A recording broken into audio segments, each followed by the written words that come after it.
Pemirsa, TNI Angkatan Darat tadi siang menguji beberapa senjata baru buatan Brasil. Alutsista yang dilengkapi dengan teknologi komunikasi, data, dan suara tersebut mampu menjangkau jarak tembak hingga 80 km.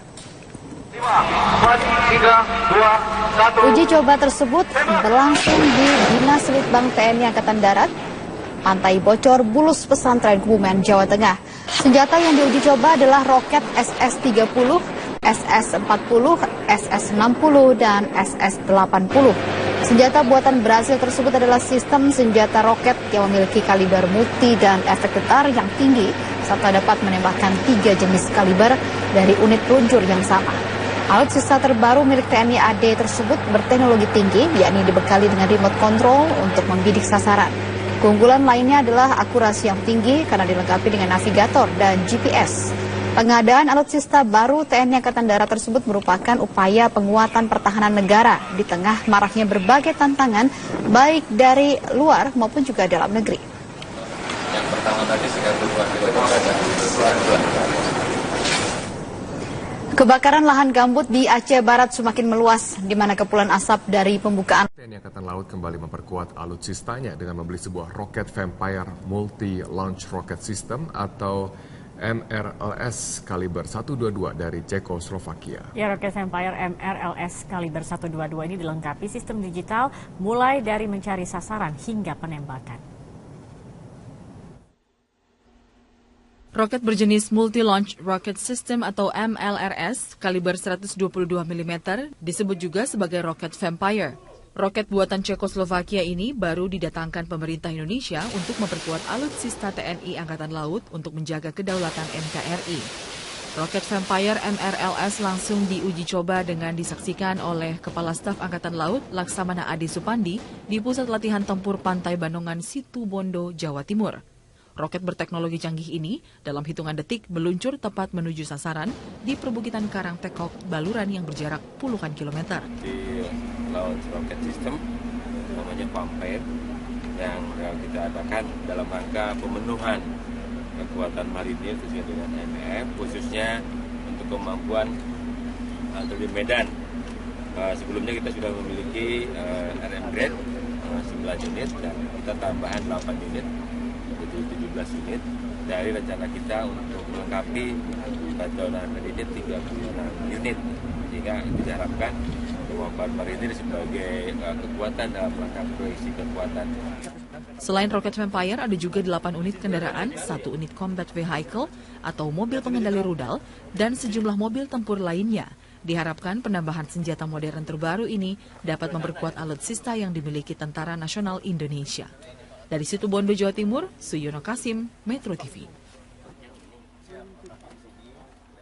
Polda Metro Jaya telah memecat 2 anggota Direktorat Narkoba Polda Metro Jaya yang terlibat kerjasama dengan Bandar Narkoba Freddy Budiman pada tahun 2012. Keduanya adalah Aibda Sugito dan Bribka Bahri Afrianto. Kabid Humas Polda Metro Jaya Kombes Awi Setiono mengatakan kedua polisi diberhentikan karena terlibat jual beli narkotika jenis sabu seberat 200 gram. Sabu tersebut merupakan barang bukti hasil sitaan dari jaringan narkoba yang kemudian dijual kembali kepada Freddy. Dalam kasus tersebut, kedua anggota polisi tadi telah menjalani proses hukum. Mereka telah diadili di Pengadilan Negeri Jakarta Timur tahun 2012. Aibda Sugito divonis 9 tahun 6 bulan penjara dan Bribka Bahri 9 tahun 3 bulan penjara.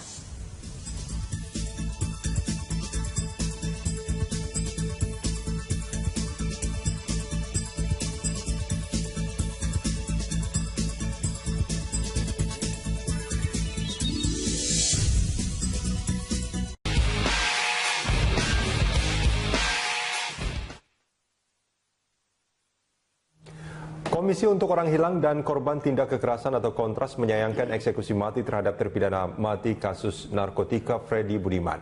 Apalagi eksekusi dilakukan sebelum Freddy mengungkap keterlibatan para petinggi lembaga penegak hukum dalam bisnis haram itu.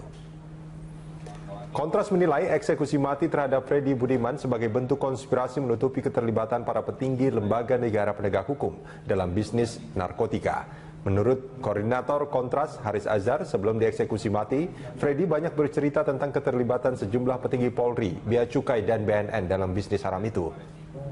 Dalam pengakuan Freddy diantaranya menyatakan selalu menghubungi polisi, BNN, dan Bea Cukai saat barang masuk. Freddy juga mengaku berbagi keuntungan hingga puluhan miliar ke beberapa pejabat. Menurut Haris Azhar, Freddy mengaku setoran ke BNN bahkan mencapai 450 miliar rupiah dan ke pejabat tertentu di Mabes Polri sebesar 90 miliar rupiah.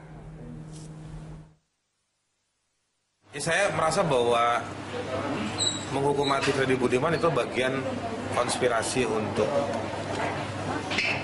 menutup informasi siapa-siapa yang terlibat. Termasuk ke pemerintah sebelum. Sekarang begini, sekarang saya cerita begini. Terus orang mau bongkar. Ketika kita mau bongkar, Freddy Budiman udah meninggal. Saya mau tanya di Republik ini siapa yang bisa ngidupin orang mati? Itulah salahnya hukuman mati. Gitu. Kalau saya sebagai orang yang anti hukuman mati, saya mau bilang, itulah salahnya hukuman mati. Karena kalau misalnya ternyata, kan begini loh, hukuman mati itu diberikan untuk kejahatan yang sangat sistematis, kejam, ya kan? Nah, kalau dia sistematis, bisa diduga salah satu model sistematis itu, dia bersama-sama dengan pihak lain, bisa juga dengan alat-alat yang lain. Pemirsa, untuk membahas mengenai pengakuan Freddy Budiman, di studio telah hadir Kepala Humas BNN Slamet Pribadi, dan kami mengundang Anda pemirsa untuk bergabung bersama kami dalam dialog pagi hari ini dengan tema mengungkap curhat Freddy Budiman.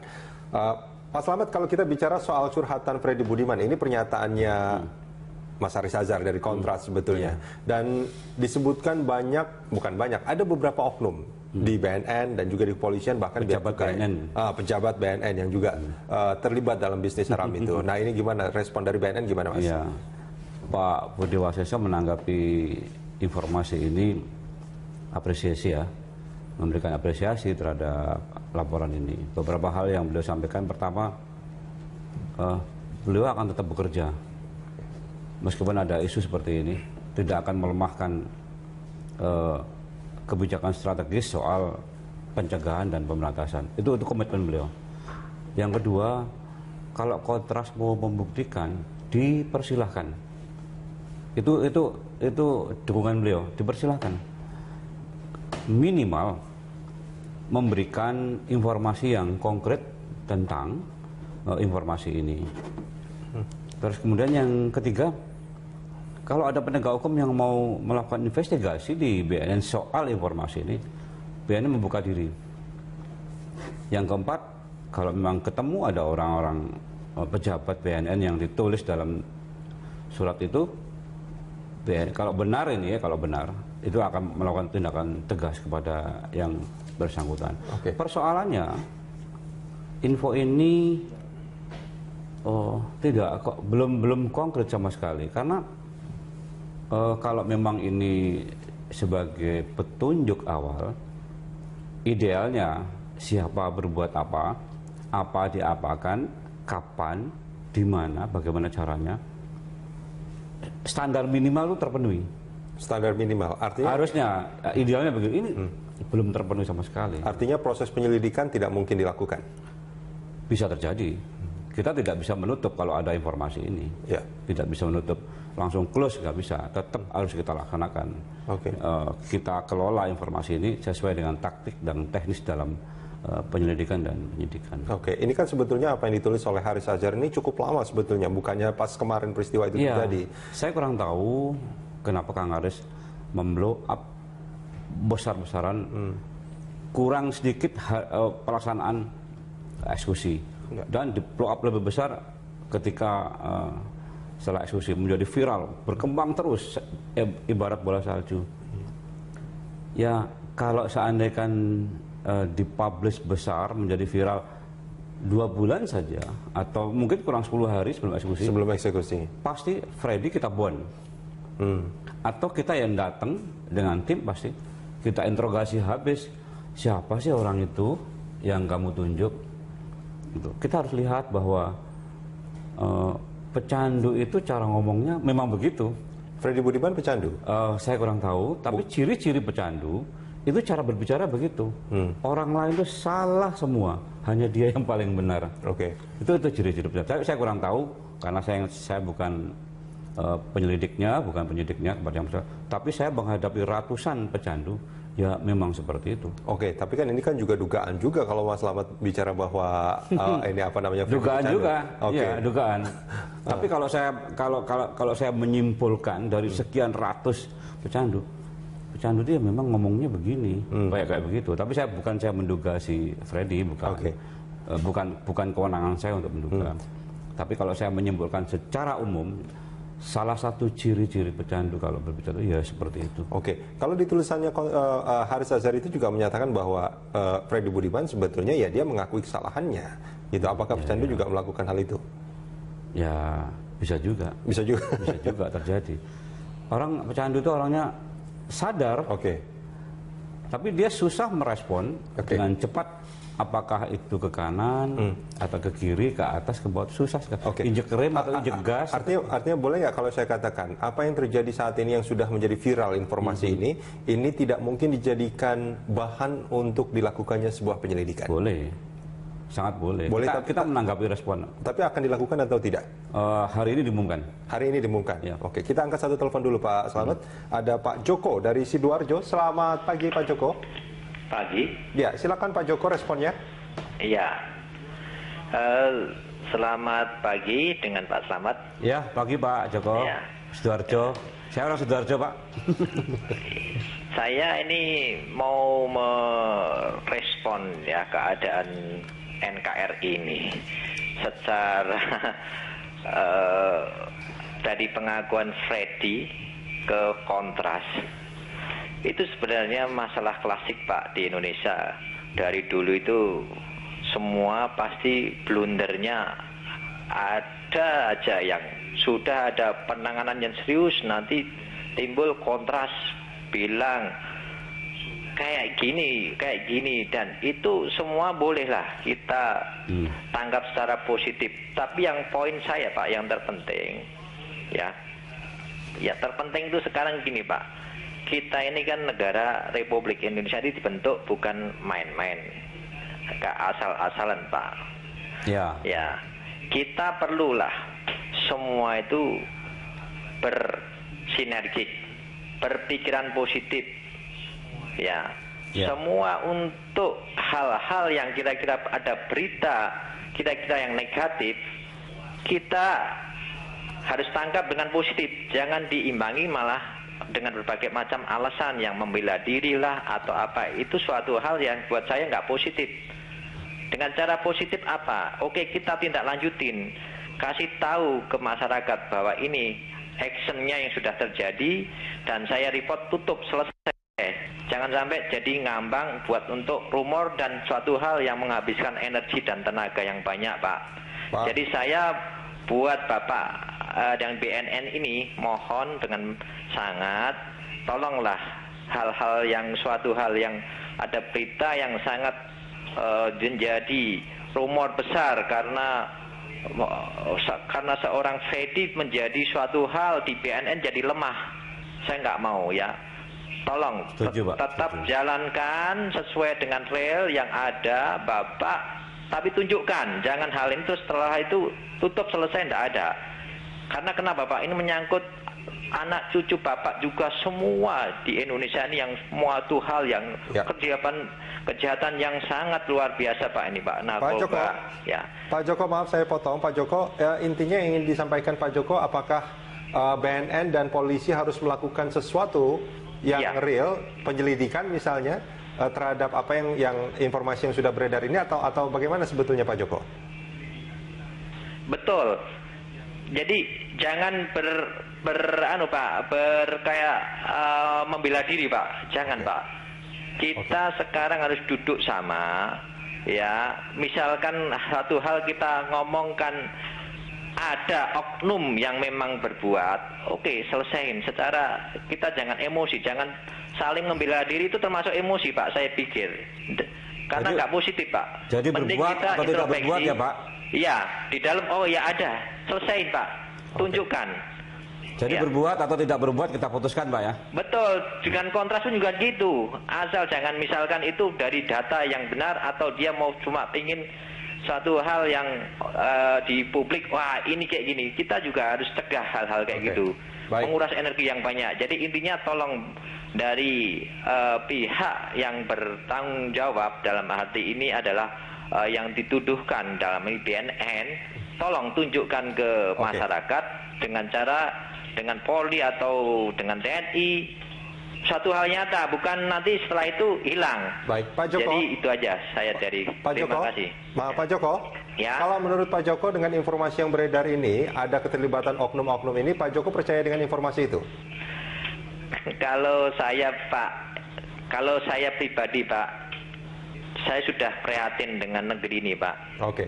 Saya percaya ada itu. Baik. Cuma jangan terus dibuat energi ini kita sangat-sangat suatu hal yang kita jadi antipatik, orang takut semua untuk melakukan tindakan yang sebenarnya ini wajar. Kita hukum mati, udah hukum aja, memang undangnya gitu. Baik. Kalau ada oknum yang terlibat, sudah tindak tegas saja. Baik, Pak Jangan Joko. terlalu emosi Pak. Oke Pak? Terima kasih banyak Pak Joko. Ya, sama-sama. Terima kasih. Ya. Itu tadi Pak Joko dari Sidoarjo, responnya luar biasa ya. Inilah memang yang terjadi saat ini sebetulnya Pak Slamet. Ketika ada informasi yang terkait oknum, masyarakat karena sudah sering kali mendapatkan informasi yang seperti ini, walaupun ini belum terbukti, mereka memilih untuk percaya. Nah ini bagaimana BNN dalam hal ini akan bersikap? BNN bukan tidak merespon, BNN merespon kok. Cepat sekali. Ya. Begitu saya mendapatkan, langsung malam itu juga, sehari saya telepon. Bener nggak ini dari sampean? Betul. Nah, terus banyaklah yang kita ceritakan. Hari ini kan akan diumumkan bagaimana langkah-langkah BNN. Itu menunjukkan bahwa kita mengapresiasi dari sebuah informasi. Apakah ini informasi ini benar atau tidak benar? Nah, nanti hari ini akan diumumkan. Pak Slamet, kita jeda sebentar. Kita akan lanjutkan di segmen berikut. NKRI ini secara dari pengakuan Freddy ke Kontras itu sebenarnya masalah klasik Pak di Indonesia. Dari dulu itu semua pasti blundernya ada aja, yang sudah ada penanganan yang serius nanti timbul Kontras bilang kayak gini, dan itu semua bolehlah kita tanggap secara positif. Tapi yang poin saya Pak, yang terpenting ya terpenting itu sekarang gini Pak, kita ini kan negara Republik Indonesia ini dibentuk bukan main-main, gak asal-asalan Pak. Ya, kita perlulah semua itu bersinergi, berpikiran positif. Semua untuk hal-hal yang kira-kira ada berita kira-kira yang negatif, kita harus tangkap dengan positif, jangan diimbangi malah dengan berbagai macam alasan yang membela diri lah atau apa. Itu suatu hal yang buat saya nggak positif. Dengan cara positif apa? Oke, kita tindak lanjutin, kasih tahu ke masyarakat bahwa ini actionnya yang sudah terjadi dan saya report, tutup, selesai. Jangan sampai jadi ngambang buat untuk rumor dan suatu hal yang menghabiskan energi dan tenaga yang banyak Pak.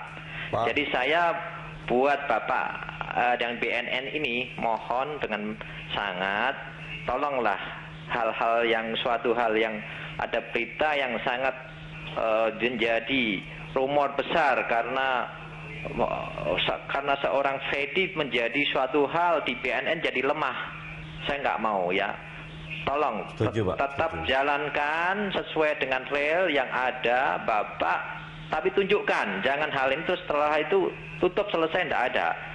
Karena kenapa Pak? Ini menyangkut anak cucu Bapak juga semua di Indonesia ini, yang semua itu hal yang kejahatan yang sangat luar biasa Pak ini Pak. Pak Joko, Pak Joko, maaf saya potong Pak Joko. Intinya yang ingin disampaikan Pak Joko, apakah BNN dan polisi harus melakukan sesuatu yang real, penyelidikan misalnya terhadap apa yang informasi yang sudah beredar ini, atau bagaimana sebetulnya Pak Joko?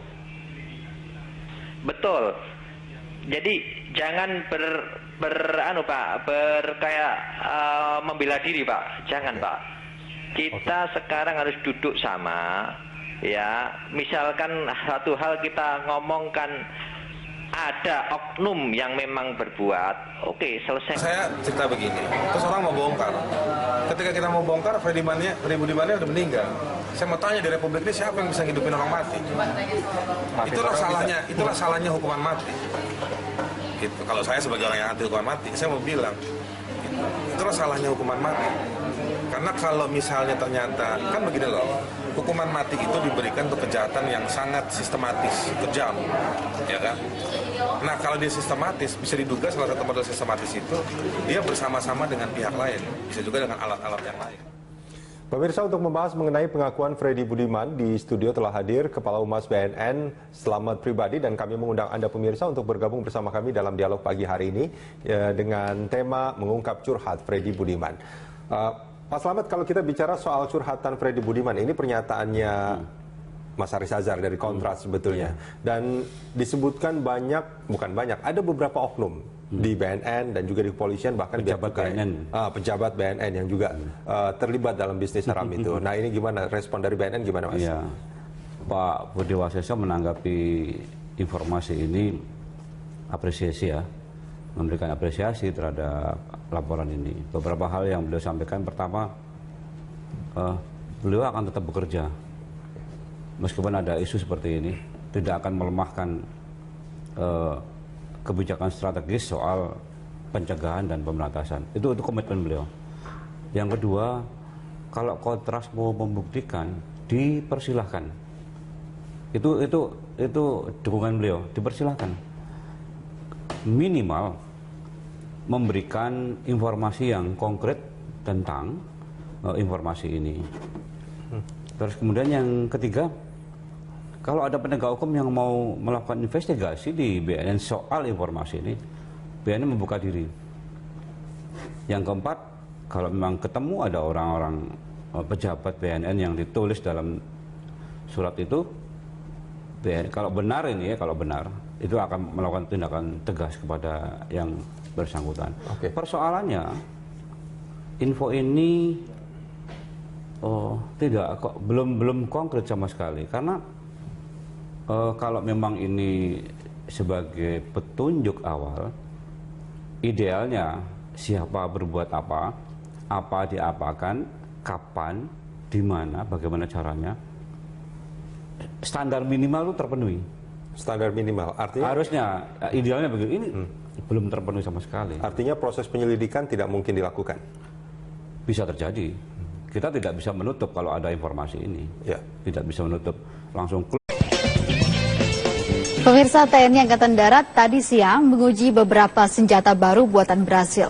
Alutsista yang dilengkapi dengan teknologi komunikasi, data, dan suara tersebut mampu menjangkau jarak tembak hingga 80 km.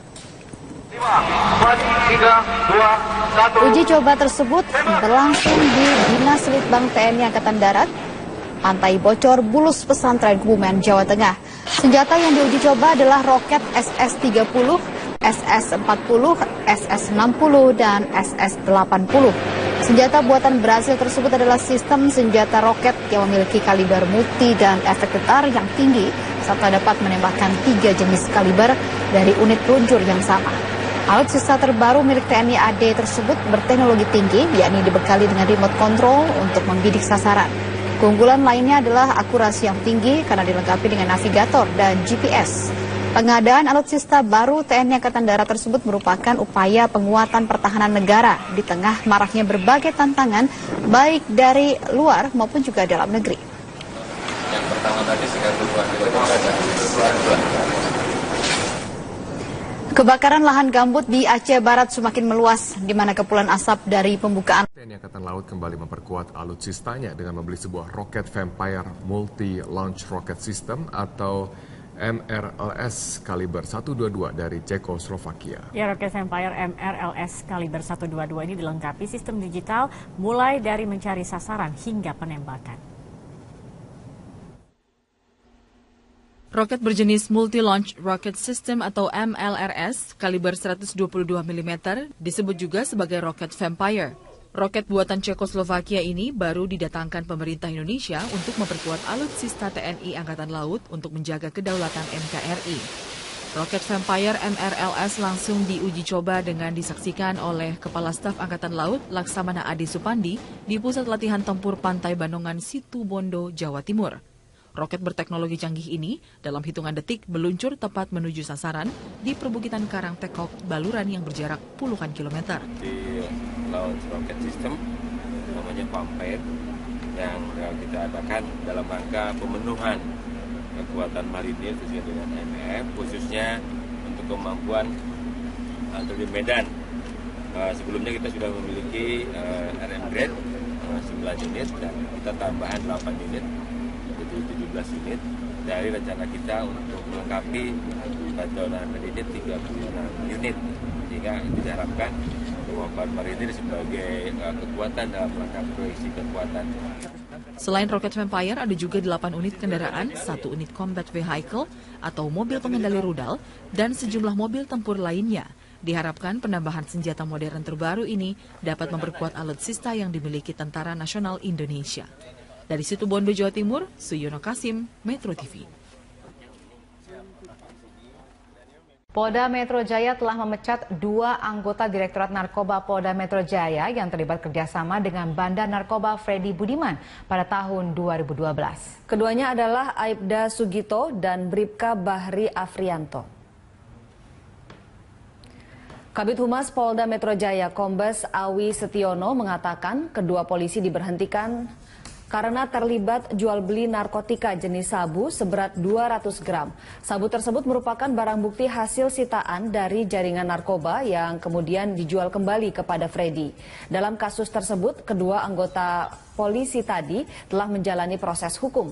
Mereka telah diadili di Pengadilan Negeri Jakarta Timur tahun 2012. Aibda Sugito divonis 9 tahun 6 bulan penjara dan Bribka Bahri 9 tahun 3 bulan penjara.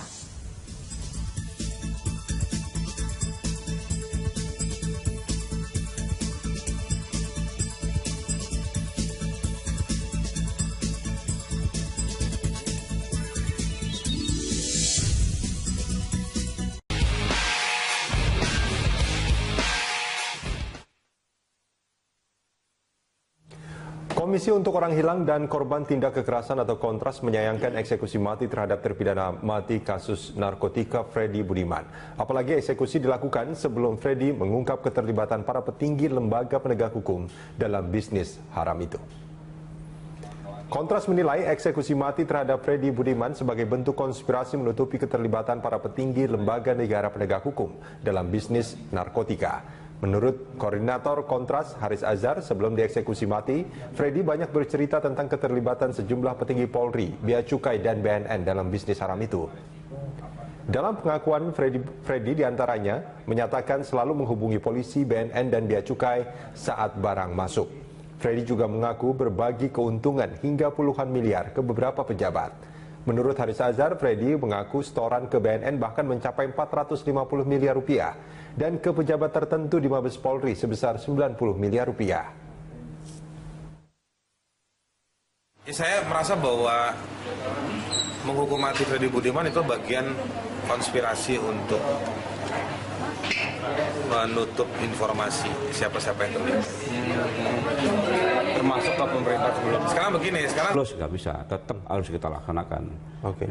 Kita kelola informasi ini sesuai dengan taktik dan teknis dalam penyelidikan dan penyidikan. Ini kan sebetulnya apa yang ditulis oleh Haris Azhar ini cukup lama sebetulnya, bukannya pas kemarin peristiwa itu terjadi. Saya kurang tahu kenapa Kang Haris memblow up besar-besaran, kurang sedikit pelaksanaan eksekusi, dan di blow up lebih besar ketika setelah eksekusi menjadi viral, berkembang terus ibarat bola salju. Ya kalau seandainya kan dipublish besar menjadi viral 2 bulan saja atau mungkin kurang 10 hari sebelum eksekusi, pasti Freddy kita bond, atau kita yang datang dengan tim pasti kita interogasi habis, siapa sih orang itu yang kamu tunjuk. Kita harus lihat bahwa pecandu itu cara ngomongnya memang begitu. Freddy Budiman pecandu? Saya kurang tahu, tapi ciri-ciri pecandu Itu cara berbicara begitu. Orang lain itu salah semua, hanya dia yang paling benar. Oke. Itu ciri-ciri pejabat. Saya kurang tahu karena saya bukan penyelidiknya, bukan penyidiknya kepada yang besar. Tapi saya menghadapi ratusan pecandu, ya memang seperti itu. Oke, tapi kan ini kan juga dugaan juga kalau Mas Slamet bicara bahwa ini apa namanya? Dugaan pecandu. juga, Oke. ya dugaan. Tapi kalau saya menyimpulkan dari sekian ratus pecandu dia memang ngomongnya begini, kayak begitu. Tapi saya menduga si Freddy, bukan kewenangan saya untuk menduga. Tapi kalau saya menyimpulkan secara umum, salah satu ciri-ciri pecandu kalau berbicara ya seperti itu. Oke, kalau di tulisannya Haris Azhar itu juga menyatakan bahwa Freddy Budiman sebetulnya ya dia mengakui kesalahannya. Gitu. Apakah pecandu juga melakukan hal itu? Ya bisa juga. Bisa juga. Bisa juga terjadi. Orang pecandu itu orangnya sadar, tapi dia susah merespon dengan cepat. Apakah itu ke kanan atau ke kiri, ke atas, ke bawah, susah sekali. Injek rem atau injek gas. Artinya boleh nggak kalau saya katakan apa yang terjadi saat ini yang sudah menjadi viral informasi ini tidak mungkin dijadikan bahan untuk dilakukannya sebuah penyelidikan? Boleh, sangat boleh. Kita menanggapi respon. Tapi akan dilakukan atau tidak? Hari ini diumumkan. Hari ini diumumkan. Ya. Oke, kita angkat satu telepon dulu Pak Slamet. Ada Pak Joko dari Sidoarjo. Selamat pagi Pak Joko. Pagi. Ya, silakan Pak Joko responnya. Iya. Selamat pagi dengan Pak Slamet. Ya, pagi Pak Joko. Ya. Sidoarjo. Saya orang Sidoarjo, Pak. Saya ini mau merespon ya keadaan